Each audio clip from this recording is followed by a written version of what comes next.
అయితే యాక్షన్ ఉంటది కానీ సుబ్బారెడ్డి మీద ఏం యాక్షన్ తీసుకుంటారు వీళ్ళు? అది అవునా కదా పాయింట్. అంటే ఆయన చైర్మన్ కదా అప్పుడు చైర్మన్ గా అవును, ఏం ఉన్నారు కదా. యాక్షన్ తీసుకుంటారన్నాడు, ఆయన ఆఫీసర్ కాదు కదా. అవును ఇదేంటంటే సిబిఐ తప్పు చేసిన వాళ్ళ మీద యాక్షన్ తీసుకోండి అని చెప్పేసి ఒక ఇది పంపించింది వీళ్ళకి, సిట్టు. ఓకే డిపార్ట్మెంటల్ యాక్షన్ తీసుకోవడానికి సంబంధించిన కమిటీ ఇది.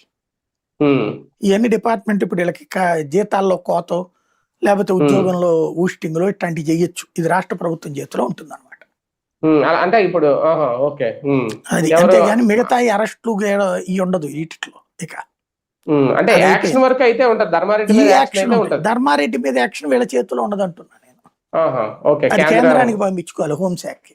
ఆయన కేంద్ర ప్రభుత్వ ఉద్యోగి కదా, రక్షణ శాఖ ఉద్యోగి ఆయన. ఓకే అలాగే వైవి సుబ్బారెడ్డి గారి మీద తీసుకునే యాక్షన్ ఏమైనా ఉంటుందా సార్? ఏముండదు నాకు తెలిసి. సుబ్బారెడ్డి, కరుణాకర్ రెడ్డిలు, చెవిరెడ్డిలు ఇట్లాంటి వాళ్ళ మీద తీసుకోవడానికి ఏముండదు.